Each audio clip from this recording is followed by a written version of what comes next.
मेरे हृदय में विचार उत्पन्न होता है, एक ऐसे विश्वविद्यालय और गुरुकुलम की स्थापना करूंगा जहां प्रारंभ से ही बच्चे केवल बाह्य स्वरूप को नहीं पहचानेंगे बल्कि अपने निज स्वरूप को पहचानेंगे। जिन भरत ने अपनी माँ का त्याग कर दिया उनको राम जी ने गले क्यों लगा लिया? मैं तो राम जी पे प्रश्न करूंगा अभी। हर जनरेशन का एक फर्ज है कि अगली जनरेशन वो गलती ना करे जो उसने की। कि भगोड़े छोटे से बच्चे को जन्म दे के भाग गया, जिम्मेवारी पूरा नहीं किया। आध्यात्मिक खोज में सात्विक चीजें लेनी पड़ती हैं, क्योंकि अगर उग्र चीजें लोगे तो आपका मन हमेशा उग्र रहेगा। खाना एक वक्त खाता हूं और भारत को दिन रात लूटता हूं। कैसे संत हो आप? हे सनातनियों, हे भारतीयों, हे वीरों, आपको अपना ओज, तेज और बल बढ़ाना है, पर ज्ञान की खोज सबसे पहली करनी है। फूल खिल गया तो उसकी सुगंध रोक दोगे क्या आप? हवा बहा देगी सुगंध को। क्या हिंदू राष्ट्र बनाने का मतलब है मुस्लिम विहीन देश बनाना? और अगर ये है तो क्या अगर मुस्लिम सारे देश छोड़ देंगे तो क्या ये देश में शांति फैल जाएगी? सत्य, प्रेम, करुणा, आनंद की चाह तो पूरी दुनिया में है। ये दुनिया ही सनातनी है। आपकी केवल ये पढ़ाई आपको इतना डिप्रेशन क्यों दे रही है? भारत में 74% से ज्यादा लोग मेंटल एंजाइटी के शिकार हैं, और वो सत्य में ही दम है कि किसी और के द्वारा किए गए सत्कर्मों को स्वीकार कर सके। और अगर सत्य नहीं है तो फिर तो जलन हो जाती है। Hello Baba, welcome to Baba cast. बाबा, आज के जो गेस्ट है, मैं एक चीज बताना चाहूंगा उनके बारे में जो सबसे जरूरी है कि वो सिर्फ गेस्ट नहीं है, वो मेरे गुरु हैं। तो आज हमारे गेस्ट हैं श्री रितेश्वर जी महाराज। तो सदगुरु जी, आपका बहुत बहुत स्वागत है हमारे पॉडकास्ट में। You are chooser. अब चूज करो आप, चुनाव आपके पास है, वोट आपको देना है। किसको देना है आप सोच लेना। कैसी सरकार चाहिए अपनी जिंदगी में? वो अलबेली सरकार चाहिए या वो सरकार चाहिए जो डिप्रेसिव सरकार चाहिए? तो आप चुन लो ना। हमारा डिसीजन तो आपको पता है गुरु जी। दोनों प्रत्याशी खड़े हैं, तो आप चुनो ना, लोकतंत्र है। और एक इसी की जो समझ है, वो जो अभय सिंह है, जो IIT बाबा है, उन्होंने ये समझ हासिल कर ली है।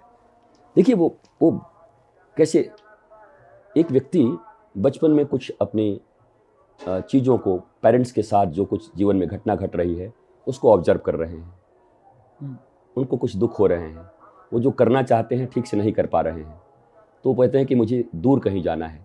तो दूर कैसे जाऊं इन लोगों से? कहा कि कहीं ऐसी जगह एडमिशन हो जाए कि पढ़ने के नाम से दूर हो जाए। वो खोज में है, शांति की खोज में। उनको वहाँ शांति नहीं मिल रही है। IIT पढ़ लिया, अब वहाँ बोले अब तो IIT, अब क्या करूँ, अब क्या करूँ? वहाँ भी उनको कुछ नहीं मिला। पढ़ तो लिया, जानकारी हो गई, पर जो चीज़ वो खोजने गए थे उनको भी नहीं मिल रहा है। अभी भी वो पथ पे हैं। यार मैं तो खोजने से निकला हूँ सत्य, शांति, वो तो अभी भी नहीं मिल रहा है। तो जंगलों की तरफ भागे, जंगल में पेड़ों के नीचे बैठ रहे हैं।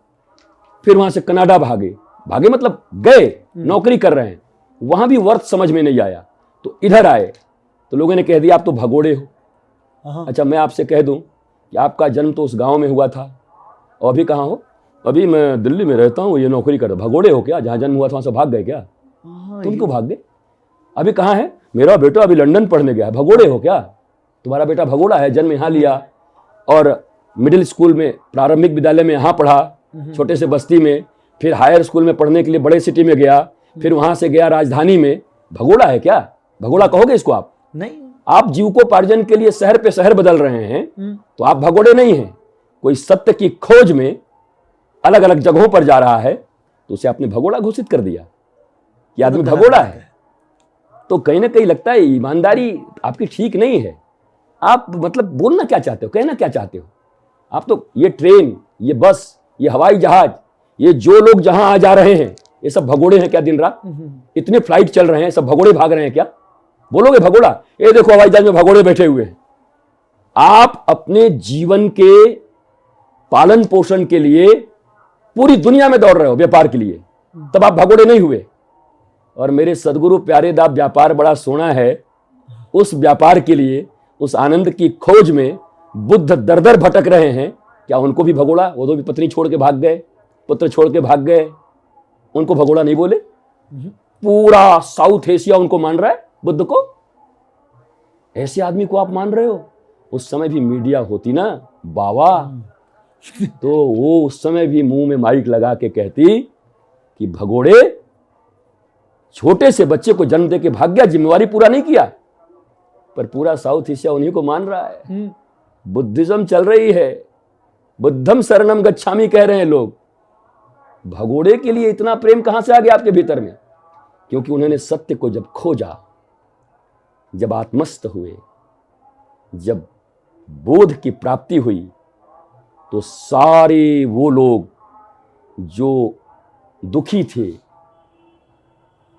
जो लोग जल रहे थे भीतर में, शीतलता नहीं थी, वो सब उनकी तरफ भागे। हमारे ऋषि घर छोड़कर निकले और अपने को खोजा, और जब स्वयं को खोजा और परमात्मा मिले तो फिर सारी दुनिया ने उनको खोजा। इसको क्या भगोड़ापन कहेंगे? नहीं। उन्होंने दुनिया के लिए वो चीजें खोज ली हैं। एक वैज्ञानिक, आपको पता है वह ना वैज्ञानिक दाढ़ी उड़ी बढ़ा लेते हैं, 24-24 घंटे कमरे में बंद रहते हैं, किसी से मतलब इन्वेंशन कर रहे हैं, पॉइंटेड हैं, पूरा एकाग्रचित। कवि रविन्द्रनाथ टैगोर 3-3 दिन बंद रहते थे कमरे में, भोजन भी नहीं करते थे, और अचानक निकलते थे दाढ़ी बढ़ा हुआ पागलों की तरह करवाए, पेगे छी पेगे छी पेगे छी पेगे छी, पा गया, मेरे भीतर उतर गया, वो कविता लिख देते थे। तो आप उनको क्या कहेंगे? निकम्मा। अरे निकम्मा आदमी कहाँ कमरा बंद करके बैठ गया, ये तो कोई काम ही नहीं कर रहा है। आपके थॉट कैसे हैं? मनुष्य छिछला हो गया है, अज्ञानी हो गया है, कुछ भी बोलता रहता है, इंपोज कर रहा है अपनी चीजों को लोगों के ऊपर। हम जो कह रहे हैं मोरालिटी के नाम पर तुमको मानना होगा। आप संत हैं, हाँ, आपको मैंने आज डोसा खाते हुए देखा, तो उससे क्या संतत्व का प्रभाव है? डोसा से मैंने खाया, क्या तकलीफ है आपको? क्या तकलीफ है मैं पूछ रहा हूं? आदमी मार के खा गया मैं? पशु मार के तो नहीं खा गया मैं जानवर मार के तो नहीं खा रहा हूं, जीव तो नहीं मार रहा हूं। तो नहीं, आप तो केवल फल खाते होंगे ना, वो बाबा फलाहारी हैं, आप कैसे अनाज खा रहे हैं? क्या आपने कभी देखा कि जो फलाहारी होगा वही संत होगा? नहीं। अन्न जो खाएंगे वो संत नहीं होंगे, टिक्कर जो खाएंगे वो संत नहीं होंगे। टिक्कर से, फल से आपके खोज का क्या संबंध है? इस शरीर को चलाने के लिए जो कुछ चाहिए वो इस शरीर को दे दिया जाता है, 5 भौतिक शरीर के लिए, पर खोज तो कुछ और चल रही है, वो केवल रोटियों और फल पर नहीं टिकी हुई है। जो मिला इस शरीर के रक्षण के लिए, सात्विक चीजें हमने ग्रहण की। आध्यात्मिक खोज में सात्विक चीजें लेनी पड़ती हैं, क्योंकि अगर उग्र चीजें लोगे तो आपका मन हमेशा उग्र रहेगा, शांति की खोज नहीं कर पाओगे। इसलिए उग्र और तीव्र चीजों की वर्जना है कि तीक्ष्ण चीजें मत खाना भैया, क्योंकि आपको चिंतन करना है। हु एम आई, मैं कौन हूं, ईश्वर कौन है, अनंत शांति कैसे मिलेगी, भाग दौड़ की जिंदगी में शून्यता कैसे आएगी। इसके लिए आपके भोजन इत्यादि भी बड़े सात्विक होने चाहिए। इसलिए सात्विक भोजन करने से ही आप संत हो जाओगे ऐसी बात नहीं है। सात्विक भोजन से सहायता मिलेगी, पर केवल सात्विक भोजन करके दिन रात घूस ले रहे हैं, दिन रात झूठ बोल रहे हैं, फरेब कर रहे हैं, और घोषित कर दिया आपने कि मैं संत हूं, केवल एक वक्त खाना खाता हूं, खाना एक वक्त खाता हूं और भारत को दिन रात लूटता हूं, कैसे संत हो आप? तो इससे क्या मतलब? आपके खाने से क्या मतलब? कपड़े से क्या मतलब? हमने तो कहा इस शरीर भी एक वस्त्र है आत्मा का, गीता तो ये कह रही ना। जैसे आप कपड़े चेंज कर देते हो, आत्मा शरीर चेंज कर देती है। तो अब शरीर सुंदर है कि कुब्जा का है कि अष्टावक्र 8 जगह से टेढ़े हैं? अष्टावक्र सुंदर तो नहीं है बाहर से, 8 जगह से टेढ़े हैं। और दुनिया का सबसे बड़ा राजा जनक और आत्मज्ञान की खोज में 8 जगह से टेढ़े आदमी को अपना गुरु मान रहा है, क्योंकि आत्मज्ञान की पूंजी और आत्मज्ञान का धन उनके पास है। तो शरीर वहां मायने नहीं रखती, वस्त्र भी मायने नहीं रखती। एक जगह पर आकर आपके भोजन भी सिर्फ मायने नहीं रखते, और केवल ये तिलक और चोटी और जटा भी मायने नहीं रखती।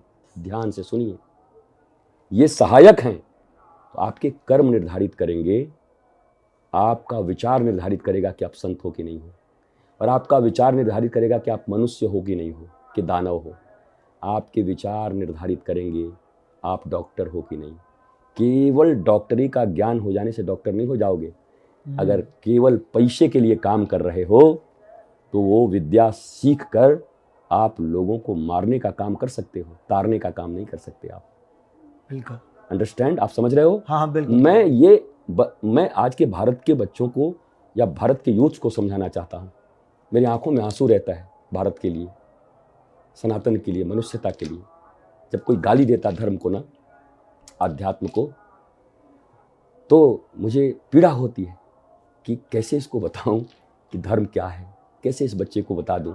इस बच्चे का दोष नहीं है, धर्म के बारे में इसने यही जाना है कि ऐसे लोग धार्मिक होते हैं। तो उस पीड़ा के कारण मेरे हृदय में विचार उत्पन्न होता है, एक ऐसे विश्वविद्यालय और गुरुकुलम की स्थापना करूंगा जहां प्रारंभ से ही बच्चे केवल बाह्य स्वरूप को नहीं पहचानेंगे बल्कि अपने निज स्वरूप को पहचानेंगे। और इसके लिए सनातन विश्वविद्यालय बन रहा है।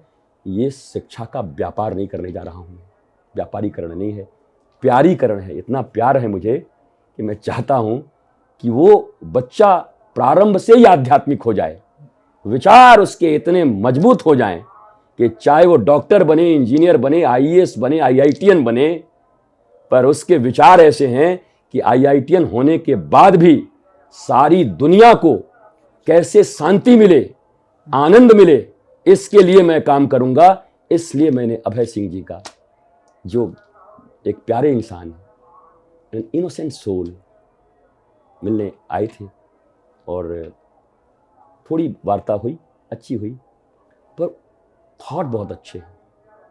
मतलब वो भी लोगों को बताना, व्याकुलता उनके भीतर में कि, लेकिन वो वर्तमान में रहते हैं। सबसे प्यारी बात क्या है, जैसे मैं वर्तमान में रह रहा हूँ ना, वो पक्के ही वर्तमान में रहते हैं। बराबर तो हो, वो सब वर्तमान में चल रहा है, आगे हो जाएगा, महादेव कर देंगे। मैं तो वो सभी की सोच रहा हूँ, आगे महादेव क्या करेंगे, महादेव समझेंगे। इसका मतलब नहीं कि वो आदमी पागल है, वो वर्तमान में इतने। अब मैं आपसे एक बात पूछ रहा हूँ, आप एक ड्राइंग बना रहे हो, उस समय आपका मन किसी दूसरे चिंता में, हे भगवान वहां पैसा डूबा हुआ है, मिलेगा कि नहीं, अरे हमारी गाड़ी न छूट जाए, क्या आप परफेक्ट ड्राइंग बना पाओगे?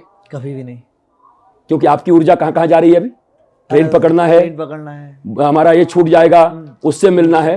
एक व्यक्ति ऐसा है कि दुनिया में ट्रेन नाम की कोई चीज ही नहीं होती, उसको याद ही नहीं है, दुनिया भी उसको याद नहीं है, वो ड्राइंग ही हो गया उसी समय में। उसकी ड्राइंग जब बनेगी ना, वो जब बनाएंगे ना, तब वो कवि रविन्द्रनाथ टैगोर फिर नोबेल पुरस्कार प्राप्त कर लेंगे, गीतांजलि लिख देंगे, क्योंकि वो उस समय कविता बन जाते हैं, स्वयं कविता बन गए। तो अब मैं आपसे पूछता हूँ कि वो व्यक्ति अपने पूरी आईआईटी के ज्ञान को, जो कुछ सीखा, और जो केवल आईआईटी तो उन्होंने पढ़ा, एक विज्ञान का विषय पढ़ा, टेक्नोलॉजी को पढ़ा। हाँ, ये तो ब्रांडिंग है। मैं पढ़ा, उन्होंने ज्ञान है उसी में, फिजिक्स पढ़ा उन्होंने, द्वंद्व को समझा, फिजिक्स को समझा, तो और ज्यादा गहराई में जाने लगे। अरे यही तो अध्यात्म में लिखा है, अरे यही तो ये शास्त्र कह रहा है, और इसी से तो मैं थोड़ा मुक्त हो रहा हूं। तो उन्होंने इसका प्रयोग, उस ब्लेड का प्रयोग सर्जरी के लिए कर दिया, किसी के ट्यूमर निकाल कर उसके जान को बचा दिया। उस ब्लेड का प्रयोग किसी के मर्डर के लिए नहीं कर रहे हैं वो। उस ब्लेड का, अपनी आईआईटी का, अपने साधना का प्रयोग वर्तमान में रहते हुए कुछ ऐसे सिद्धांत देना चाहते हैं, जहां तक मैंने समझा कि वो सिद्धांत सार्वभौमिक सिद्धांत हो, कोई काट न सके कि ये देखो पढ़ाई कहता है, यही आध्यात्म कहता है, यही चीज यहां से इन्वेंशन हुई, आप कहां भटक रहे हो। आप जरा समझो, अगर इन चीजों को अच्छे से रिलेट कर दिया गया तो केवल एकेडमिक क्वालिफिकेशन लेकर डिप्रेशन में जी रहे वो करोड़ों विश्व के लोग तत्क्षण डिप्रेशन से मुक्त होकर वर्तमान में स्थित होकर अपनी विद्या का सदुपयोग कर रहे होंगे, और एक स्वस्थ आनंदित भारत के साथ साथ भारत का विश्व गुरु होना भी निश्चित होगा, और उसके साथ वसुधैव कुटुंबकम की भावना का प्रसार करने वाला सनातन धर्म है, तो पूरी वसुधा में इसका प्रचार होगा।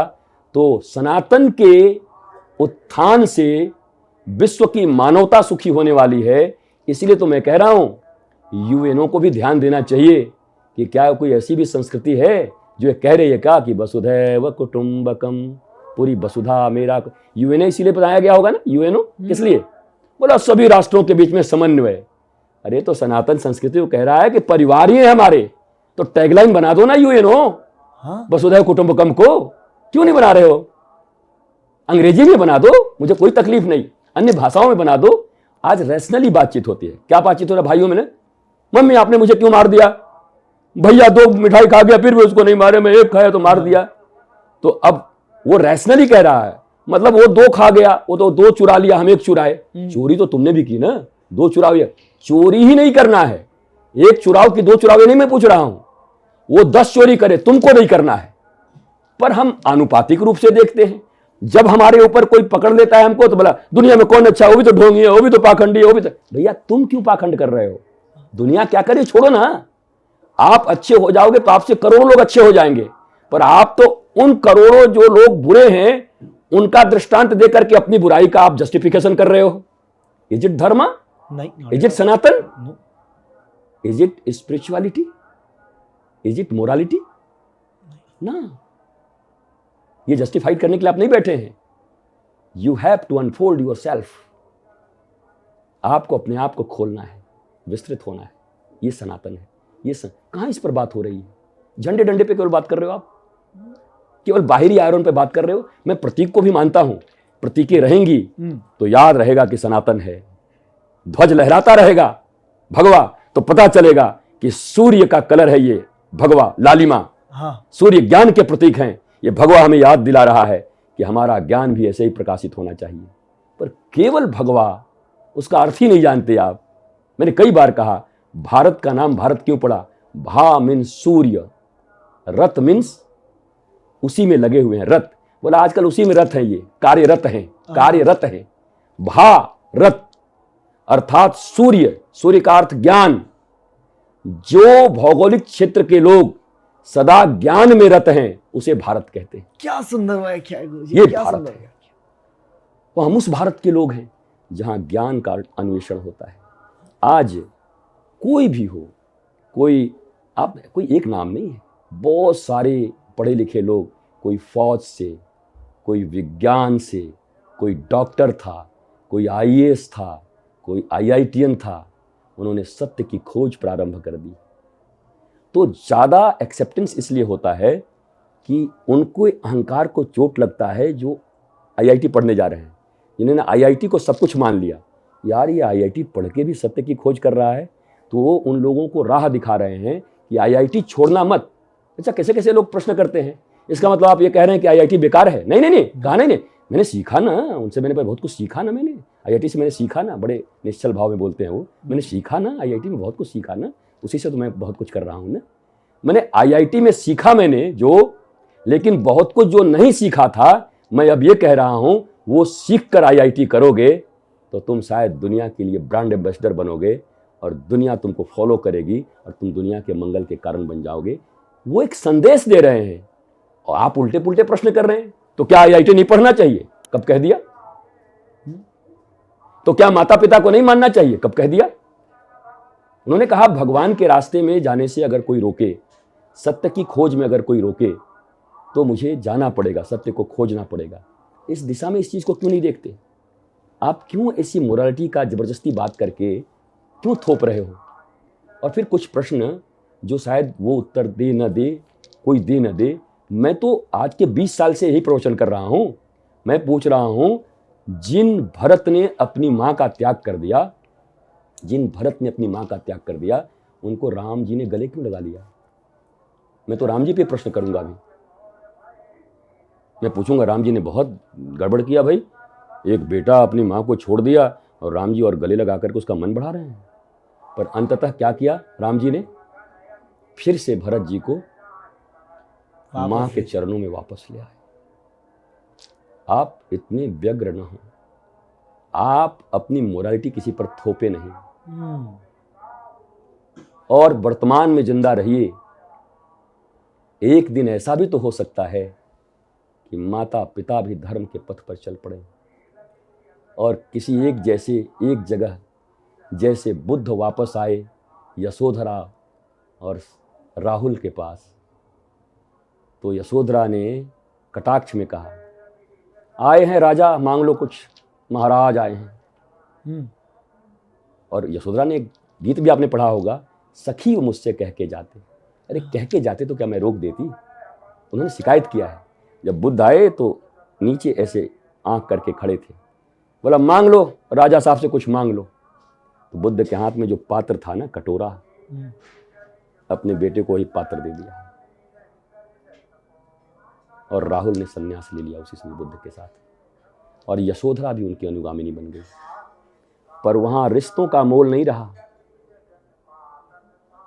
मुझसे आपसे लोग ये भी प्रश्न करेंगे, आप तो सनातन की बात करने बैठे थे, आजकल बुद्ध की बात हो गई। वो भी सनातन हम का तो पाठ है। रिलेट कर रहे हैं, हम रिलेट कर रहे हैं। हाँ, सीखने को आप जहां से वहां से सीखने को सीखिए। जहां से मिले सीखो, आप जानो। आप कितने सेक्ट खड़े करोगे, कितने लोगों को बांधोगे अलग अलग अलग अलग अलग अलग जगहों पर? क्या पूरे ग्रुप बना दोगे पूरी दुनिया को? वसुधैव कुटुंबकम अगर आप कहते हैं तो उसी वसुधा में बुद्धिज्म भी आता है, बुद्धिस्ट भी आते हैं। तो ये आपको क्यों नहीं याद रहता? जैन भी आते हैं, सभी तो उसी में है ना। नास्तिक भी उसी वसुधा पर है, जो नहीं मानते। नास्तिक माने भगवान नहीं मानते, पर किसी नास्तिक से पूछो आनंद मानते हैं कि नहीं, शांति मानते हैं? उनको नहीं मानने में आनंद है, पर खोज क्या रहे हैं? अरे आप बचपन में जब छोटे थे हम ना, तो क्या बोलते थे? पानी मम मम मम मम मम, पानी को मम बोलते हैं बच्चे छोटे। मम बोला मतलब पानी पिला दिया, तो मांग क्या रहा है वो? पानी। अब माँ बोले मम बोल रहा है, पानी मांगेगा तब दूंगी, तो बेचारा मांग ही नहीं पाएगा, बोल ही नहीं पाएगा, प्यास से मर जाएगा। इस पृथ्वी का हर एक मनुष्य, हर एक individual searching for piece, love and bliss, and this is real आध्यात्म, दिस इज रियल धर्म। हर आदमी वही खोज रहा है। तो जो विराट हैं वो समझते हैं खोज तो इसकी भी आनंद की ही है, बस पानी को मम बोल रहा है। तो चिढ़ क्यों रहे हो? अब विराट हो ना, वो तो अज्ञानी आपको लग रहा है, आप तो ज्ञानी हो ना। घर में 2 बच्चे होते हैं तो 10 साल का बच्चा और 4 साल के बच्चे में फाइट हो जाती है, तो मम्मी पापा 4 झापड़ 10 साल वाले, तू बड़ा है ना, ये तो छोटा है। बेचारा 4 झापड़ खा जाता है क्योंकि वो बड़ा है। तू तो बड़ा है, तेरे को समझना चाहिए। हालांकि क्या बड़ा है, वो भी तो 10 ही साल का है, वो भी तो बच्चा ही है, लेकिन उससे वो बड़ा है, 2 झापड़ खा जाता है। आपके भीतर अगर नफरत है, आपके भीतर अगर डिस्ट्रक्शन है और आप संत हैं, तो मैं सवाल तो आपसे करूंगा। आपसे तो प्रेम बहना चाहिए, करुणा बहनी चाहिए, ज्ञान बहना चाहिए। आप क्यों वर्ग भेद कर रहे हो? आप क्यों बांटने में पड़े हुए हो? This is my question, the whole youths in entire world, पूरी दुनिया के यूथ से पूछ रहा हूं, बच्चों से। वो नाइजीरिया में है, मुझे कोई फर्क नहीं पड़ता। वो न्यूयॉर्क में बैठा है, मुझे कोई फर्क नहीं पड़ता। वो साउथ अफ्रीका और चाइना में बैठा, मुझे कोई फर्क नहीं पड़ता। मैं पूछ रहा हूं, ह्यूमन तो है ना, मानव तो है ना। और कन्वर्जन संभव है कि नहीं? आज हम गलत पथ पे हैं अज्ञानता में, तो कल जानकर सही पथ पर आ सकते हैं कि नहीं? बिल्कुल आ सकते हैं। तो हम तो सत्य बता ही नहीं पा रहे हैं। हम भी बांटने में अगर लग जाएंगे तो जोड़ेगा कौन, बताएगा कौन? इसका मतलब ये नहीं कि मैं धर्म की रक्षा करने में आपके वीरता को खंडित कर रहा हूं। भारतीयों को और सनातन को अपनी धर्म की और अपनी रक्षा करने के लिए मजबूत होकर रहना पड़ेगा। और मैं ये मानता हूं कि आप सबल होंगे, शक्तिशाली होंगे, स्वयं की रक्षा कर पाएंगे, तभी तो धर्म का, सत्य का प्रचार भी कर पाएंगे। बिल्कुल। मर जाओगे तो प्रचार कौन करेगा? तो अपनी रक्षा के लिए यहां पर मैं कहता हूं, रिवॉल्वर आपको मिलता है ना, लाइसेंस ही किस लिए मिलता है? लोगों को गोली मारने के लिए, अपनी रक्षा के लिए ना। इस दृष्टिकोण से हे सनातनियों, हे भारतीयों, हे वीरों, आपको अपना ओज, तेज और बल बढ़ाना है, पर ज्ञान की खोज सबसे पहली करनी है।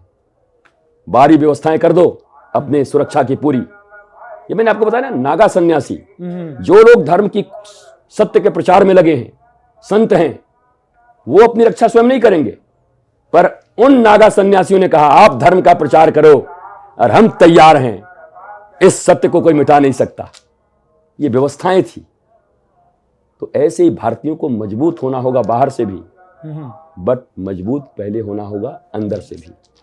ऐसी संरचना जब बनेगी, सिस्टम बनेगा, तो कोई जस्टिफाई केवल शस्त्र को कर रहा है, कोई केवल शास्त्र को कर रहा है, और कोई केवल बस बोलने में लगा है शस्त्र शास्त्र दोनों चाहिए। तो पहले शास्त्र का मीनिंग बता दीजिए अच्छे से कि शास्त्र क्या कहता है, और फिर शस्त्र क्यों रखना है भी बता दीजिए। आप जस्टिफाई करिए ना। युवा तार्किक है आज का। हाँ। अगर आप उसको सिद्ध कर दिए और बात उसके यहां समझ में आ गई, वे रातों रात इस महाकुंभ में आईआईटी से आए हुए एक अच्छे सोल कह सकते हैं उनको कि संतत्व के मार्ग पर चल पड़े हैं, सत्य की राह में चल पड़े हैं। वो अब चारों तरफ वो प्रसारित हो गए। मीडिया ने उनको दिखाया, तो आपको क्यों दर्द हुआ? क्यों दर्द हुआ आपको? सत्य फूल खिल गया तो उसकी सुगंध रोक दोगे क्या आप? हवा बहा देगी सुगंध को। नासिका जिसकी खुली है उसके पास आएगा ही। जिन्हें सर्दी हुआ है शायद वो न सूंघ पाए, पर जिनको जो स्वस्थ हैं उनके भीतर तो गुलाब की खुशबू आ गई है। वो तो जाए, आप रोक नहीं सकते। आप मैनेजमेंट से किसी को नहीं रोक सकते। धन के पहाड़ पर भी बैठे होगे ना, नहीं रोक सकते। कितना भी बड़ा आप अगर ग्रुप बनाए होगे ना तो आप नहीं रोक सकते, क्योंकि सूर्य के उदित होने के बाद आप खूब से खूब ये कर सकते हो, अपना कमरा बंद कर सकते हो, खिड़की लगा सकते हो, ब्लाइंड लगा सकते हो, पर पूरे जगत में ब्लाइंड लगवा दोगे क्या? सूर्य को ढक दोगे क्या आप? बादल कुछ समय के लिए आ भी सकता है, पर कितने देर के लिए? सूर्य के प्रकाश तो आएंगे। तो आप जब सत्य के मार्ग पर चलेंगे तो आपको गालियां भी दी जाएंगी, लताड़ा भी जाएगा, दुत्कारा भी जाएगा, बाधा भी दिया जाएगा, पर यह बादल छटेगा, अद्भुत, और प्रकाशित होगा यह जगत फिर से। उस सत्य के साथ मैं खड़ा हूं, किसी इंडिविजुअल के साथ नहीं। वो सत्य जिसमें दिख गया, सब घट मेरा साइयां, खाली घट नहीं कोई, पर बलिहारी वा घट की जाघट प्रगट होए। जिसने प्रकट कर लिया अपने भीतर में उसको, तो आप क्या सिस्टम से उसको रोक सकते हो क्या? अपने कुछ पैसे से रोक सकते हो क्या? अपने कुछ फॉलोअर्स के दम पे रोक सकते हो क्या कि हमारे जी 5 करोड़ फॉलोअर हैं, हम तो रोक देंगे इनको? नहीं नहीं साहब, नहीं रुकेगा, क्योंकि वो फॉलोअर्स भी सत्य की खोज में आपसे जुड़े थे, आनंद की खोज में आपसे जुड़े थे। मुझसे कोई नहीं जुड़ता, इस बॉडी से कोई नहीं जुड़ता, इस रितेश्वर से कोई नहीं जुड़ता।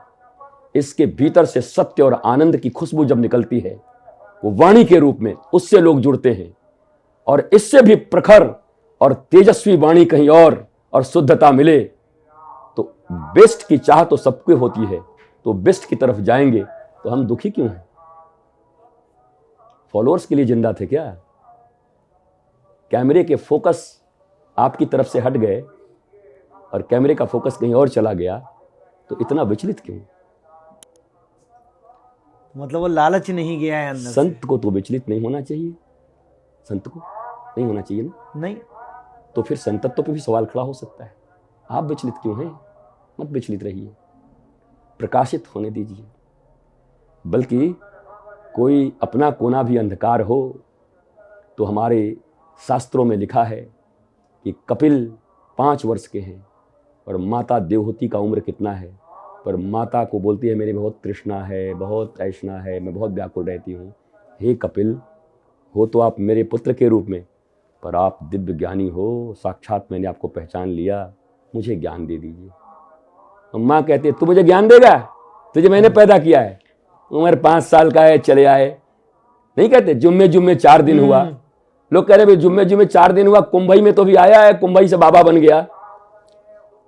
वाह वाह वाह वाह, एक पत्थर पे आपने एक हैमर मारा, हथौड़ा, दूसरा, तीसरा, चौथा, 5वां, 50वें में वो टूट गया। तो क्या वो 50वें हथौड़े नहीं तोड़ा? पहले का योगदान नहीं है? बिल्कुल है। पहले ने उसके मॉलिक्यूल्स को तोड़े, दूसरे ने और मॉलिक्यूल्स को तोड़े, तीसरे ने और तोड़े, 50वां पड़ा तो बस उतना ही मॉलिक्यूल्स बचा था, पत्थर टूट गया। तो कहे 49 तो बेकार था, जुम्मे जुम्मे 4 दिन से कुंभ में बाबा बन गए। साधना नहीं देखी, सत्य की तड़प नहीं देखी, खोज बरसों से चल रहा है ये नहीं देखा, जुम्मे जुम्मे कोई बनता है। और याद रखिए, जुम्मे जुम्मे वाले बनते भी हैं और जुम्मे जुम्मे में चले भी जाते हैं। जो बने हैं ना, जो बने हैं आर्टिफिशियल, वो डूबेंगे भी, कृत्रिम। पर जो नेचुरल है, बल्ब फूट सकती है, सूर्य कौन फोड़ेगा? आपने सुना कि अरे मेरा आज वो लाइट ना ट्यूब फ्यूज हो गया यार, क्या करूं? पंखा का कॉइल जल गया आपका, पर आपने सुना कि आप क्या करूं यार, हवा का कॉइल जल गया आज। वायु खत्म हो जाएगी तो जिंदा ही नहीं रहोगे, ऑक्सीजन ही नहीं आएगी, उनका कॉइल नहीं जल रहा, हाँ, क्योंकि वो नेचर, शाश्वत, सनातन, सत्य, वो नहीं जलेगा। आप कृत्रिम हो, आप जल सकते हो। तो जलन तो कृत्रिम लोगों को होती है, नेचुरल लोग तो प्रसन्न होते हैं सत्य को भरता हुआ देखकर। तो मैं तो प्रसन्न हूं। कोई भी जब इस मार्ग पर आता है और उसके प्रकाश को देखता हूं तो ऐसा लगता है मैं ही उसमें प्रकाशित हो रहा हूं। वाह वाह वाह वाह, एक से भले दो, मैं यही कर रहा था, अब तो ये भी कर रहे हैं। मेरा कोई धंधा थोड़ी है, मेरे बगल में दुकान खोल दिया, हमारा दुकान कम चलेगा, इसका माल ज्यादा बिकेगा। अब दुकान भी अगर खोले हो तो माल अच्छा रखो तो बिकेगा। माल भी खराब दोगे, दाम भी ज्यादा लोगे, और बगल में कोई अच्छा माल भी देगा और दाम भी ओरिजिनल रखेगा, और फिर भी जलोगे कि हमारा माल खरीदो, तो ये पब्लिक है, सब जानती है। धीरे धीरे सत्य की खोज सभी करेंगे, इसलिए जलन की भावना। मैं किसी के विषय में नहीं कह रहा हूं। तो लोगों ने अपने अनुमान लगा लिए हैं कि आपने इनका क्लास लगा दिया, आपने इनका क्लास लगा दिया, आपने इनका क्लास लगा दिया। मैं तो सबका सम्मान करता हूं, सनातन के कार्य करने वाले हर व्यक्ति को प्रणाम करता हूं। सनातन की प्रकाश जिसमें भी दिखाई पड़ती है, कुछ भी जो कर रहे हैं, रितेश्वर तो उनको दंडवत करता है सदा कि आप ये तो कर रहे हो ना, बड़ी अच्छी बात है। पर आपको ये समझ में आ रहा है कि मैं आपका विरोध कर रहा हूं, तो ये आपकी अबोधता है। बिल्कुल। आपको ये समझ में आ रहा है कि मैं क्रोध कर रहा हूं, आपका अबोधता ही समझ बता रहा है कि मैं क्रोध कर रहा हूं। मैं क्यों क्रोधित हूं? मैं तो मुस्कुरा रहा हूं, हंस रहा हूं। आपके साथ बैठ के भी मैंने चाय पिया मस्ती से, पॉडकास्ट करते करते। फिर कौन आ गए, फिर उनसे मिला, फिर सेकंड टाइम में हम बैठ गए। ये रात तो अपनी है, बैठेंगे आराम से करते रहेंगे। तो ये अपनी मस्ती है। मैं ड्यूटियों में बंधा हुआ नहीं हूं। वर्तमान में ही जीना है। अभी बह रहे हैं दोनों, बाबा और ये बह रहे हैं तो बह रहे हैं। अब वो बाहर क्या चल रहा है मुझे कुछ खबर नहीं, आगे क्या होगा मुझे कुछ खबर नहीं, पीछे मैंने भी क्या किया मुझे कुछ खबर नहीं। वर्तमान में पूरी समग्रता के साथ, अपनी समग्र ऊर्जा के साथ, अपनी सारी ऊर्जा को अपनी वाणी में प्रेषित करके, ये वाणी ही मेरी ऊर्जा, संपूर्ण ऊर्जा है। वाह। इस शरीर में अभी सारी ऊर्जा एक जगह एकत्रित हो गई है। क्या? मन, प्राण, वचन, ये वाणी शब्द ही ब्रह्म है। एक एक शब्द ब्रह्म की तरह लोगों के हृदय में लगे, यह भाव मेरे भीतर भरा हुआ है। और शायद यही लोगों को पसंद आता है, क्योंकि आपकी भूख ही है। ईश्वर अंश जीव अविनाशी, चेतन अमल सहज सुखराशि। हम उनके अंश हैं, तो हर अंश अपने अंशी को खोजता है। पृथ्वी से कोई भी चीज उठाकर ऊपर फेंको, मिट्टी, मिट्टी फिर नीचे ही आएगी। अग्नि जलाओ तो ऊपर की ओर जाती है। सूर्य से प्रभावित है, ताप से। मोमबत्ती ऐसे भी कर दो तो लौ ऐसे ऊपर उठ जाएगा, हाथ जल जाएगा। पर मिट्टी उठा के फेंको तो नीचे गिरेगी। हर अंशी से अंश मिलना चाहता है, दूर नहीं होना चाहता। हम ईश्वर के अंश हैं, सत्य के अंश हैं। आनंद सच्चिदानंद रूपाय विश्वोत्पत्त्यादि हेतवे तापत्रय विनाशाय श्री कृष्णाय वयम नमः। तो मैं पहले अहम नमः करता था, मैं प्रणाम करता था। हमें जब लोग दिखने लगे, हमें देखिए एक सत्य और, तो वयम हो गए हम। तो लोगों ने कहा अच्छा क्या कारण है, इन्होंने इनका समर्थन कर दिया, IIT का समर्थन कर दिया, ये क्या। लोगों की बातें अलग अलग हैं। अच्छा लगता है वो फेमस हो गए तो उनके फॉलोअर्स को अपने में जोड़ना चाहते हैं। कुछ तो लोग कहेंगे, लोगों का काम है कहना, छोड़ो बेकार की बातों में कहीं बीत न जाए ये रहना, ये सत्य की रहना न बीत जाए। हम तो उसमें जीते। बिल्कुल गुरुजी, बिल्कुल। अब ये जो हमने टेंजेंट लिया था, हम जब गंगा की बातें कर रहे थे वहां से लिया था, लेकिन इसके बीच में जो आपने अभी सनातन की बात की, एक बड़ा मुद्दा उठ गया है। ये हमारा गंगा जी पे हम आएंगे, लेकिन बड़ा मुद्दा ये है कि जैसे जब मैं अभी ये पूरे कुंभ में भी घूम रहा था, तो मैंने कुछ कुछ जगहों पर पोस्टर लगे हुए देखे कि हिंदू राष्ट्र बनाएंगे। अब एक होता है सनातन धर्म, और वहां से आ गया कि हिंदू राष्ट्र बनाना। तो मैं बड़ा डायरेक्ट क्वेश्चन पूछ रहा हूँ महाराज जी, ये शायद सुनने में थोड़ा अटपटा सा लगे, क्या हिंदू राष्ट्र बनाने का मतलब है मुस्लिम विहीन देश बनाना? और अगर ये है तो क्या अगर मुस्लिम सारे देश छोड़ देंगे तो क्या ये देश में शांति फैल जाएगी? क्या वही है सारी फसाद की जड़? पहले सनातन शब्द क्या है और हिंदू क्या है, इसे हम समझेंगे। बिल्कुल। सनातन तो हम समझ ही रहे हैं, इतनी देर में सनातन पे ही चर्चा हुआ है। वही सत्य, वही शाश्वतता, आनंद की खोज, वही सनातन है। सनातन से ही निकला हुआ शब्द हिंदू है। वह क्षेत्र, वह लोग जो सनातन जीवन पद्धति को अपनाकर चलना चाह रहे हैं, उनको ही हिंदू कहते हैं, अलग नहीं है। अब मैं ये कहता हूं कि हिंदू राष्ट्र, तो मेरा फिर वही प्रश्न होता है, कंस भी हिंदू, रावण भी हिंदू, केवल हिंदू राष्ट्र चाहिए या सनातन सत्य राष्ट्र चाहिए, धर्म समन्वित, सत्य से जुड़ा हुआ? हमारे हिंदू में ही डकैत हो सकते हैं कि नहीं? होते हैं? होता है। नहीं, हमको नहीं लगता कोई होता होगा। नहीं होता ना? होता है, क्यों नहीं? मर्डर करने वाले हैं कि नहीं? बिल्कुल है। अच्छा, चोरी करने वाले हैं? नहीं है। बिल्कुल है ना? तो हिंदू राष्ट्र से क्या मतलब है आपका? केवल हिंदू होना या सनातनी आध्यात्मिक होना? आप घोषणा करो कि इसे आध्यात्मिक राष्ट्र बनाएंगे, इसे शाश्वत राष्ट्र बनाएंगे, इसे वो जो शाश्वत धर्म है, सत्य, प्रेम, करुणा, वसुधैव कुटुंबकम, आत्मज्ञान का राष्ट्र बनाएंगे। शब्दों के हेर फेर हैं और इसी से कोई अब मुझे विरोधी समझ लेगा। अच्छा, हिंदू राष्ट्र का विरोध कर दिया आपने। हम कहाँ विरोध कर रहे हैं? मैंने कहा सनातन की धारा है हिंदू। आप समझ रहे हैं? सनातन की धारा है हिंदू। इसको कैसे समझ सकते हैं आप? पारा जानते हैं, मरकरी? तो हमारे आयुर्वेद में पारा का भी भस्म होता है, और किसी रोग में वो तो राम बाण है, पर ऐसे पारा खा जाओगे तो क्या होगा? जहर का काम करेगा। ऐसे मधु और घी के विषय में आयुर्वेद में कहा गया कि समान मात्रा होगी तो कुछ ऐसा हो जाता है, जहर जैसा हो जाता है। कई ऐसी चीजें हैं, परिमाण गलत हो गया इधर उधर तो गड़बड़ हो जाएगा। मेरा यह कहना है, आप शब्दों को भी सुधारिए। 150 करोड़ लोग जो भारत में रहते हैं, सब सनातनी। भारत की भूमि पर है जो सनातनी है। और ये भी छोटी बात कह रहा हूं, सत्य, प्रेम, करुणा, आनंद की चाह तो पूरी दुनिया में है।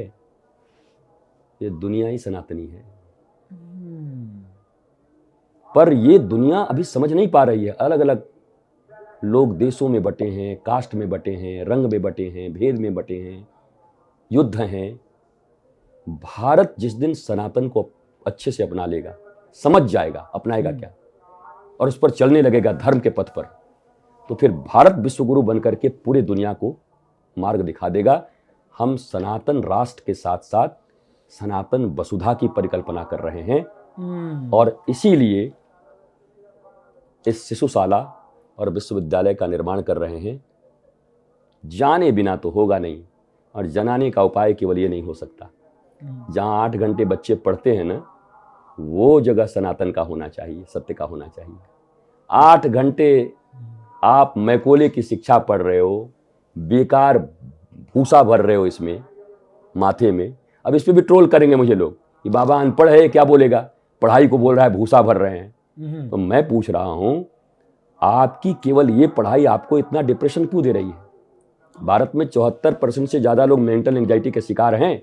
अब जो ट्रोल करोगे, मैं तुमसे पूछ रहा हूं, बड़े ज्ञानी हो तो बताओ, इतना पढ़ाई कर रहे हो, अमेरिका में बहुत पढ़ाई है, ये मेंटल एंजाइटी क्यों है? आधे पागल क्यों हो रहे हैं लोग? कुछ मिस कर रहे हैं क्या? बोला यही आध्यात्म मिस कर रहे हैं, जीवन मिस कर रहे हैं, ज्ञान मिस कर रहे हैं, ओरिजिनल ज्ञान को मिस कर रहे हैं, एक्सटर्नल को केवल ले रहे हैं। मैं कह रहा हूं इंटरनल ज्ञान भी इंक्लूड कर दो। अब वो कह रहे हैं कि आप ज्ञान के लिए मना कर रहे हैं, आप शिक्षा के लिए मना कर रहे हैं। मैं कह रहा हूं दूध पी रहे हो क्या? हाँ, केसर मिला लो, ये गर्मी तुम्हारी एकदम आ जाएगी, ठंडक। आप हमें दूध पीने से मना कर रहे हैं, इसका मतलब दूध खराब है। अरे उसकी गुणवत्ता 1000 गुना बढ़ा रहा हूं, और क्या चाहिए? इस एजुकेशन सिस्टम को रहने दो, पर सनातन विद्या को, सा विद्या या विमुक्त, ये विद्या वो है जो हमें लिबर्टी प्रदान करती है, मुक्ति प्रदान करती है, बंधनों से मुक्त करती है। मैं कह रहा हूं उसको इंक्लूड कर लो, तो तुम्हारी ये विद्या भी तुम्हारे लिए जीवन की विद्या बन जाएगी। पर अज्ञानी लोगों को आप देखो, ये लोग कैसे हैं, केवल बस एजेंडा लेके बैठे हैं, अलग नैरेटिव सेट कर रहे हैं। इसका मतलब आप शिक्षा के विरोध में, आप ये कॉन्वेंट शिक्षा मतलब शिक्षा नहीं होनी चाहिए। अरे बुद्धू भाई, आप ऐसे क्यों बोल रहे हो? भैया मैं कह रहा हूं इस शिक्षा में जो आसार है, बस इतना कह रहा हूं, केवल मैदे को तेल में छान करके और उसको खा रहे हो। मैं कह रहा हूं जरा सिरे में भी डुबा दो तो जलेबी बन जाएगी। मैं तो मधुरता दे रहा हूं, उस मधुरता के बिना कठोर है, बेस्वाद है जिंदगी। मैं स्वाद देना चाहता हूं जिंदगी को, रंग देना चाहता हूं जिंदगी को, तरंग देना चाहता हूं जिंदगी को, जीवन को। और यह अध्यात्म ज्ञान ही हमारे जीवन में रंग, तरंग, उमंग भर देगा। आप कह रहे हैं कि मैं शिक्षा के विरोध में हूं? जो आदमी यूनिवर्सिटी बना रहा है, जो आदमी स्कूल बनाने जा रहा है, गुरुकुलम बना रहा है, उसको आप शिक्षा के विरोध में बोल रहे हो? आपसे लोग प्रश्न करेंगे। आप तो कमाल आदमी हो। ये तो एक साधु ऐसे निकले हैं जो कह रहे हैं मैं ऑक्सफोर्ड, हार्वर्ड, कैम्ब्रिज, इसकी शिक्षा और शोध मैं यहां ले आऊंगा, पर वो केवल सूखी जलेबी है।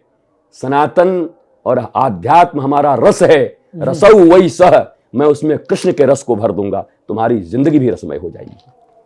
क्या बात है। और अगर हमें एक वर्ल्ड लीडर बनना है तो अब दुनिया में क्या है कि भाई हर एक देश में विभिन्न प्रकार के लोग रहते हैं, अलग अलग धर्म और जाति के रहते हैं। विश्व गुरु तो हम तभी हो सकते हैं ना जब हम इस देश में ये दिखाएं कि भाई सब लोग मिलकर रह सकते हैं। यही तो सीखना है दुनिया को। डेमो तो डेमो चाहिए। जब कोई बिल्डर एक डेमो बनाता है बहुत बढ़िया, बोला ये देखो जी 2 BHK बनाया हूं, 5 स्टार है, उसके बाद धड़ाधड़ बुकिंग हो जाती है, हाँ हमको तो पसंद है। तो मैं वही तो कर रहा हूं, भारत को सनातन विश्वविद्यालय का डेमो बना के दे रहा हूं। भारत के लोग ही नहीं, दुनिया के लोग कहेंगे एग्जैक्टली मुझे ऐसा शिक्षण संस्थान चाहिए जहां से हंसता हुआ आदमी निकल रहा है, प्रकाशित मनुष्य निकल रहा है। मैं डेमो ही तो दे रहा हूं, डेमो देने जा रहा हूं। तो डेमो तो भारत डेमो ही था, तभी तो विश्वगुरु था ना। सब भारत के जैसा बनना, लूटने भी भारत ही आते थे, क्योंकि धन यही था, कहां जाओगे।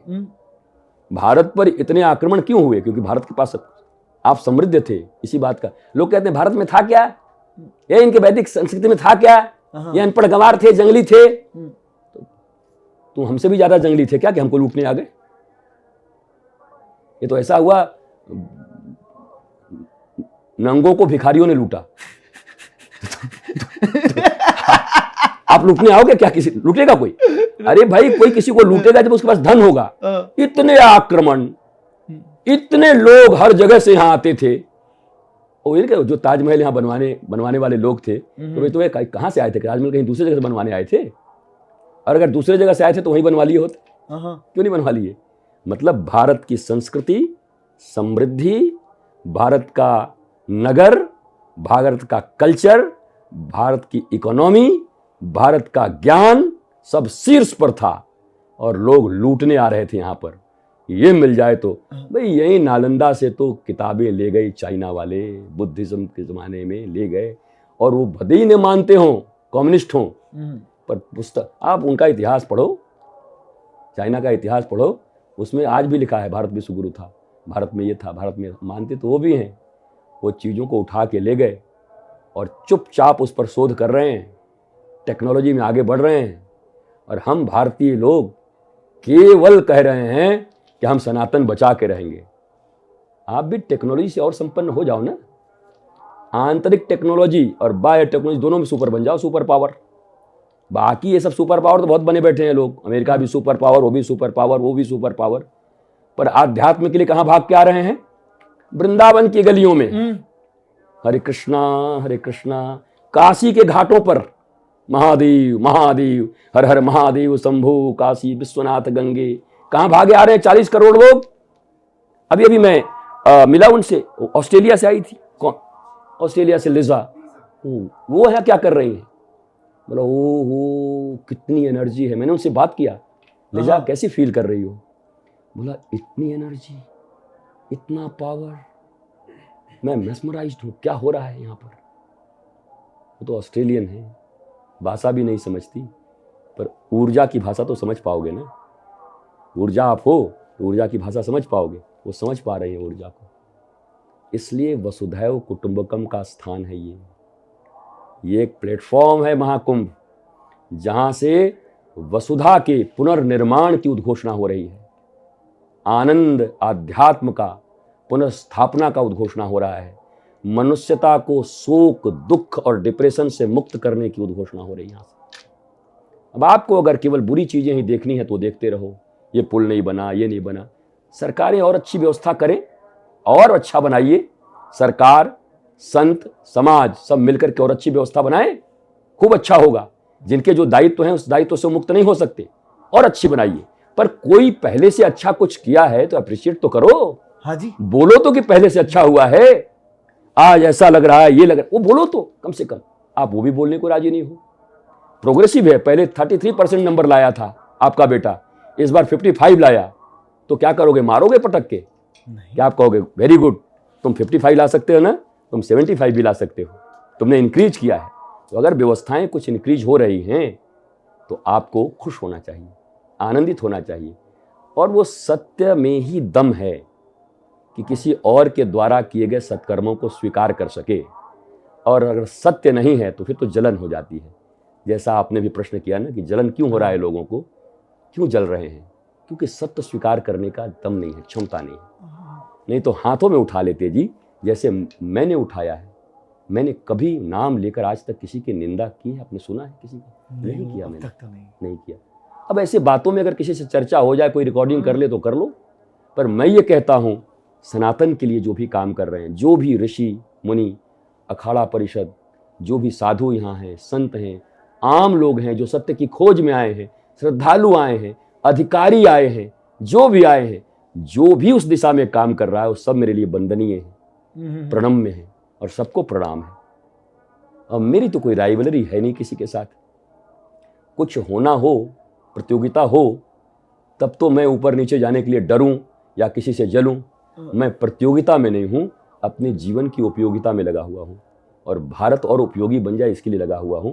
इसलिए मेरे भीतर वो ईर्ष्या की भावना कम है लगता है। अब नहीं है कह दूंगा तो इतना बड़ा तो मैं हूं नहीं।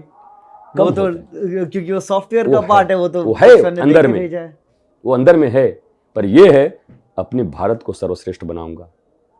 सनातनियों को सचमुच आध्यात्मिक ज्ञान मिलना चाहिए, इसके लिए विश्वविद्यालय बनाऊंगा।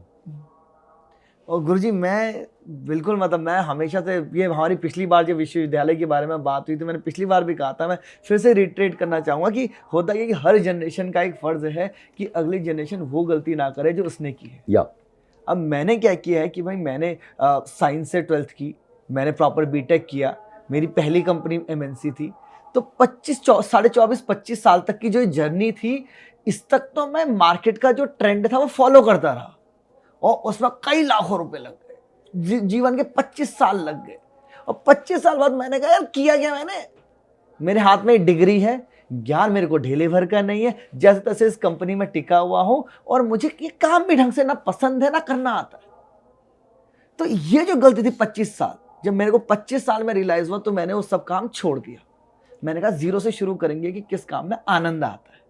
उस आनंद को ढूंढते ढूंढते ढूंढते ढूंढते मेरे को ये पता लगा कि मुझे बातचीत करने में, बैठने में आनंद आता है। फिर उसमें भी अलग अलग stand up comedy, anchoring, hosting, ये सब करते करते मुझे मिला कि पॉडकास्टिंग एक ऐसा मीडियम है जिससे मुझे ज्ञान, जो सीखने की प्यास है वो भी बुझती है, और ये कार्य करने में आनंद आता है। तो 25 साल अगर नहीं लगते, ये आत्मज्ञान की खोज अगर मेरी शुरुआत में हो जाती, तो हो सकता है ये चीज़ मेरी 15 साल की उम्र में शुरू हो जाती। यस। तो जो दिक्कत है बनेगा, ये जब बनेगा तो वहीं से शुरू हो जाएगा, बच्चे के 5 वर्ष से। तो लेकिन एक ब्रेकिंग न्यूज है अभी अभी, महाकुंभ में एक और बीटेक किया हुआ सत्य की खोज में, और हाथों में माइक लेकर पॉडकास्ट के माध्यम से सत्य को ढूंढता हुआ बावा निकला। अरे गुरुजी, गुरुजी, गुरुजी। This is breaking news. So lovely, thank you so much for saying this guruji. बिल्कुल। अब इससे गुरुजी वहां पीछे जाते हैं जहां से हमारी बात इधर को आ गई थी। तो जैसे अभी हम गंगा जी की बात कर रहे थे कि पाप धोती है नहीं धोती, जिसका आपने उत्तर दिया। अब यहाँ पे है एक लालच जिसकी वजह से इतना बड़ा कांड हुआ, संगम का। तो गंगा में डुबकी और संगम में डुबकी के बीच इतना जो भेद लोग सोचते हैं वो क्या है भी या नहीं कि गंगा में डुबकी लगाना संगम में डुबकी लगाना सब बराबर है? देखिए, गंगा यमुना सरस्वती जहाँ मिल रही है, बताया गया है, तो उसके महत्व को कम कैसे कर सकते हैं? मिल रही है। अब वहाँ से जब मिली गंगा यमुना और आगे बढ़ी तो यमुना जी तो मिक्स हो गई ना उसमें, और सरस्वती ज्ञान की धारा गुप्त रूप से वो मिक्स हो गई ना। साधु संत स्नान कर रहे हैं, श्रद्धालु स्नान कर रहे हैं। तो हम गंगा के किसी भी धारा में इतने दूर में प्रयाग के क्षेत्र में स्नान कर रहे हैं तो हम तो संगम में ही कर रहे हैं। अब क्या ये व्यवहारिक तौर पर संभव है कि 8 करोड़ लोग, 7 करोड़ एक ही साथ उसी घाट पर स्नान कर सके? नहीं कर सकते। लालच क्या होता है? सब क्या होता है कि संगम में स्नान होता तो बड़ा अच्छा हो जाता, पर आपकी ये इच्छा क्या 8 करोड़ लोगों को स्नान करा पाएगी? नहीं करा। तो निर्धारित हो जाना चाहिए। मुझे लगता है अगली बार सरकार इसको निर्धारित भी करे कि इस एरिया में इतने लोग ही स्नान कर पाएंगे, और इतने लोगों के होने के बाद उस जगह को वो बंद करें, उस जगह को उतने लोग स्नान करें, निकलें। उतने के लिए भगदड़ नहीं मच जाएगी गुरुजी फिर कि अगर 10,000 लोग हमने कह दिया? आप व्यवस्था बनाइए ना हाँ। कि वो कौन लोग आ पाएंगे। आप सब काम तो ऐसे ही कर रहे हैं, पहले बुक कराओ, पहले ये करो। कौन सा चीज़ आपने छोड़ा हुआ है? हर जगह तो वही है, बालाजी का प्रसाद बुक कराओ, यहाँ की आरती बुक कराओ। आप तो कर ही रहे हो ना, कि नहीं कर रहे हो? तो वो व्यवहारिक कुछ व्यवस्थाएं अगर अच्छी लगती हैं तो करना चाहिए, लेकिन आपको भगदड़ तो रोकना पड़ेगा ना। और लोभ मनुष्य का सबका रुक जाए तो सब तो सनातनी हो जाए, फिर तो ज्ञान की पराकाष्ठा पे पहुंच जाएंगे सब। वो तो होने वाला नहीं है कि अचानक भारत बदल जाए या दुनिया बदल जाए। लोग भीड़ तो लगाएंगे, संगम में मैं करूंगा स्नान, तो ये फिर मुश्किल हो जाएगा। तो मुझे लगता है सरकार, संत, सामाजिक संस्थाएं, व्यक्ति बैठे, नियम तो आपको बनाने ही पड़ेंगे, क्योंकि सेल्फ रेगुलेटेड नियम तो हमारे पास है नहीं। बिल्कुल। वो तो आध्यात्मिक के पास ही होगा। मैंने तो गंगा जी में स्नान किया अपने सारे भक्तों के साथ, सभी बच्चों के साथ, एकदम दूर जा करके अच्छे से स्नान किए और आ गए। और उसके बाद मुझे पता चला कि स्टैम्प्ड हो गया यहाँ पर। शायद अगर हो गया होता, मुझे पता चलता तो मैं जाता भी नहीं, मैं बोलता नहीं, ठीक नहीं है। पर देखो, एक रात्रि पहले ही मैंने कहा, हजारों लोग जब यहाँ सत्संग कर रहे थे, तो मैंने कहा कि देखना, मन में लोभ मत रखना, ये पूरे संगम क्षेत्र में ही संगम है, बल्कि ये टेंट का ऊपर से जो ये गिर रहा है ओश न, ये भी संगम का अमृत ही है। यहाँ भेदभाव मत करना, कहीं संगम तट पे ये स्नान करेंगे, ये लोभ और जिद्द तुम्हें बैकुंठ न पहुंचा दे। और यही हुआ। मैं था वहां पर जब आपने कहा था, आप उस सत्संग में थे। बिल्कुल। और वो रिकॉर्डेड है, और 3 टाइम्स मैंने बोला। फिर अंतिम में कहता हूं, संगम का लोभ मत करना, हर जगह संगम है, जाना आराम से, एक दूसरे की सहायता करते हुए और स्नान करके आना वापस। काश कि करोड़ों लोगों ने बात सुनी होती, और काश कि उनमें से 20-25 हजार लोग भी ये सुन के, जैसे यहाँ जो हजारों लोग सुने, हमने खबर लिया, उनमें से कोई नहीं गया संगम के तट। बिल्कुल, कोई मतलब नहीं गए। अगर 20,000 25,000 लोगों ने सुना होता और 50,000, और वो कहते वहाँ नहीं जाएंगे जी, ऐसा गुरुदेव ने कहा है कि कहीं भी सब जगह संगम है, तो वो भीड़ अगर कम होती, अब हम आशा ही तो कर सकते हैं। तो मे भी, हालांकि विधि का विधान है, जो होना है होता है, लेकिन आप मान रहे हैं क्या? सरकारों को कोस रहे हैं, व्यवस्थाओं को कोस रहे हैं, आरोप प्रत्यारोप चल रहे हैं। अगर ज्ञानी है तो कह दीजिए विधि का विधान है, नहीं ना। हमें व्यवस्था तो करनी, व्यवहारिक रूप से व्यवस्था करनी पड़ेगी, और जो व्यवस्था कर रहे हैं जिम्मेवारी उन्हीं की होती है। पर बहुत प्रयास किया, भगदड़ हो गए, कंट्रोल भी सही समय से किया, कितना 2-4 घंटे में सब कंट्रोल हुआ। और अब नेचुरल वे में संगम चल रहा है, सब कुछ, सारे लोग आ रहे हैं, स्नान कर रहे हैं। मेरा ऐसा मानना है कि अगर सत्य बातों का प्रचार फिर वही देश काल पात्र के अनुसार हो जाए। आज मैं सोचता हूँ, काश मेरे पास एक ऐसा चैनल होता कि उस रात्रि में सभी वो चैनल देख रहे होते और मेरे आंखों में अश्रु थे उस समय जब मैंने 3-3 बार कहा, मस्ती में भी कहा और एक धमकाने की तरह भी कहा कि फिर कह रहा हूं, संगम का ये लोभ बैकुंठ पहुंचा देगा। जान है तो जहान है, जियोगे तो अमृत वहां भी पियोगे, पर जियोगे नहीं तो अमृत कहां से पियोगे फिर। तो ऐसा लगता है, अब ये सब मैं सोच रहा हूं, भावुक हूं थोड़ा, कि काश ऐसा कोई चैनल होता मेरे पास, करोड़ों लोगों को मैं सुना पाता उस दिन, और उसमें से 10-20 हजार वहीं जाने वाले लोग इधर आ जाते। तो ऐसा लगता है कि रुक जाता। गिलहरी की तरह मैं सोच रहा हूं, हमारी भावना है। ऐसे ही हर जगह से अगर यही आवाज निकलती कि संगम मत जाओ, लेकिन एक बात, पर उपदेश कुशल बहु तेरे, आप तो कह रहे हो संगम मत जाओ, पर आप ही संगम पर डटे हुए हो और पहले जाने के लिए, तो आपके उपदेश को कौन सुनेगा? कोई भी नहीं। नेतृत्व तो करता वो होता है जो बोलता है उस पथ पर चलता है। कथनी करनी सेम होनी चाहिए।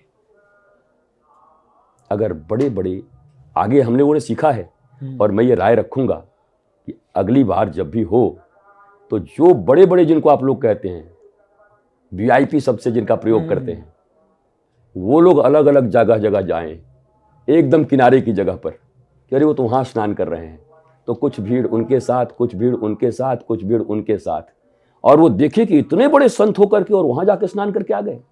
मतलब ये संगम है, इतना बड़ा ये विद्वान होकर के यहां स्नान किए और शास्त्र से बता दिया कि संगम है, तो वो संगम मानेंगे लोग और वहां जाएंगे। तो मैं तो कहूंगा कि जो कहते हैं वो करिए भी, तो बचेंगे भी और बचाएंगे भी। बड़ी बात है, बहुत बड़ी बात है। अब इस पे भी मेरी निंदा अगर हो जाए कि आप किसको टारगेट कर रहे हैं, हम कहाँ किसी को टारगेट कर रहे हैं। हम ये सत्य कह रहे हैं कि ऐसा हो तो हम ऐसे स्टैंड से बच सकते हैं, ऐसी चीजों से बच सकते हैं। लोग आप ही को फॉलो करते हैं ना। रितेश्वर महाराज जी, आपके कितने फॉलोअर हैं? ओ मिलियंस। और उनके कितने हैं? इतना मिलियन। वो आपके कितने? इतने मिलियन। वो आपको कितने? तो आपके फॉलोअर्स को अगर आप ये सिद्ध कर दो कि ये संगम है, इधर चलिए, बहुत ज्यादा भीड़ उधर मत लगाइए, तो व्यक्ति का ये संगम का जो कंफ्यूजन था कि केवल संगम वही है और जो ग्रिड थी कि उसी संगम में स्नान करूंगा, तो इस भगदड़ से बचा जा सकता है। बिल्कुल बचा। और ये ज्ञान और बोध से हो सकता है। और नेतृत्वकर्ता संत समाज के, हालांकि संतों ने, महंतों ने, अखाड़ों ने कितना अच्छा निर्णय लिया, उन्होंने स्नान ही नहीं किया उस समय। बहुत बड़ी सारा स्नान कैंसिल कर दिया। बताओ, 12-14 वर्ष से जो इंतजार करते हैं उसी दिन के लिए कि भाई हमने सिद्धि प्राप्त की है, मैं संत हूं, इसीलिए साधु बना हूं, मैं कुंभ में स्नान करूंगा ही। पर मानवता से बड़ा क्या है? किसी के प्राणों से बड़ा क्या हो सकता है? अमृत का एक ही काम है ना, कि आपको जीवित रखे, स्वस्थ रखे, आनंदित रखे। तो जीवन की अमृत तो पिला ही दिया आपने ये करके, लोगों को संदेश देके। पर मैं फिर कहूंगा कि संदेश ऐसा दीजिए कि अब डाइवर्ट ही हो जाते हैं जगह जगह। देखिए, इतने बड़े संत हैं, भारत के इतने बड़े संत, वो वहां स्नान कर रहे हैं, वो संगम नहीं होता तो करते। आम जनमानस आपको फॉलो करती है, तो आम जनमानस कहती है हाँ जी अब संगम है, अब विश्वास हो गया, ये हमें करना पड़ेगा। बिल्कुल गुरु जी। यहाँ पे देखो गुरु जी, ये संगम को मैं दो, ये जो हुआ इस सबको दो पर्सपेक्टिव में करना चाहता हूँ। एक, मैं पहले तो एक तो आध्यात्मिक मेरे को कवर करना है, उससे पहले एक जो मैंने अपनी कमी उस दिन महसूस करी कि मैं कहाँ पर गलत हूँ। वो हुआ क्या कि ये सब हो गया, स्टैम्पीड हो गई, उसके बाद आपने उस दिन आदेश दे दिया था कि आज आश्रम से कोई बाहर नहीं जाएगा, और दिन का टाइम था। वही फिर घर पे बात हुई, उन्होंने बोला कि भैया कुछ हुआ तो नहीं। एक बार बार घर मुझसे कॉल आई, मेरी बात हो गई, सब ठीक है, हंसी खुशी, सबने खुशी मनाने लग गए कि चलो जी जो भी हुआ हम सेफ है ना। तो मन में थोड़ा खुशी का माहौल आ गया था अंदर से कि अपना तो लोभ है ना। अब उसके बाद क्या था कि गुरुजी आप आए यहाँ पे, यहीं पे आप विराजमान हुए और आप बड़े उदास थे। उसी टाइम पे ईश्वर ने चाहा, कृष्ण जी ने चाहा कि मैं भी यहाँ पे आके बैठूं आपके सामने, और आपने बोला है कि इंसान के साथ जानवर हो गया है, कि जानवर में क्या होता है कि भाई अब मेरा दर्द, मुझे जो चाहिए मुझे वो चाहिए, दूसरे के दर्द से मुझे मतलब नहीं, चाहे काटना पड़े, छीनना पड़े, मैं करूंगा क्योंकि मुझे मेरा चाहिए।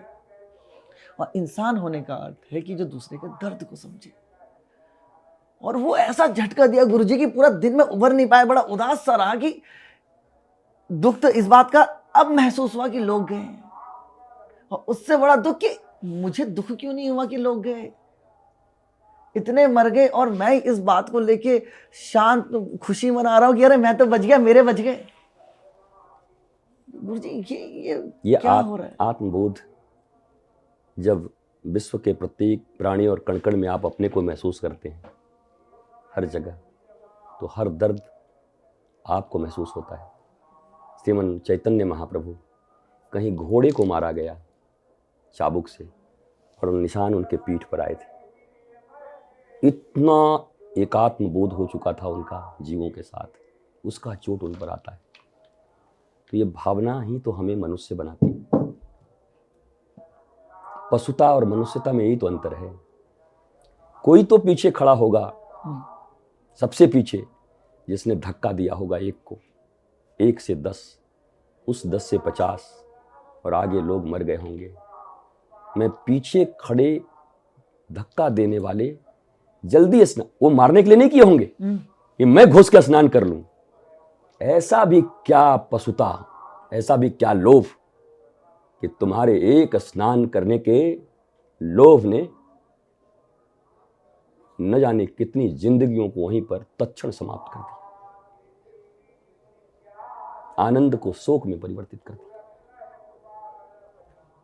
तो आप भी जब जाना तो अपने अपने परिवार और मित्रों को कहना कि ऐसा कोई जगह कभी मिले और तुम सबसे पीछे लाइन में खड़े हो तो पीछे ही रह जाना, धक्का मत देना, मत करना स्नान, बल्कि वो आगे वाले स्नान करके आएंगे तुम्हारे कारण।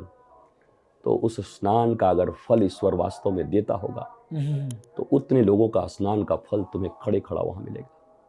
ये मनुष्यता, ये आध्यात्मिकता जब तक मनुष्य के भीतर कॉम्पैशन, करुणा नहीं होगी, तब तक हम ये 2 पैर 2 हाथ 2 आंख वाले पशु ही हैं, अपने आप को मनुष्य तो नहीं कह सकते।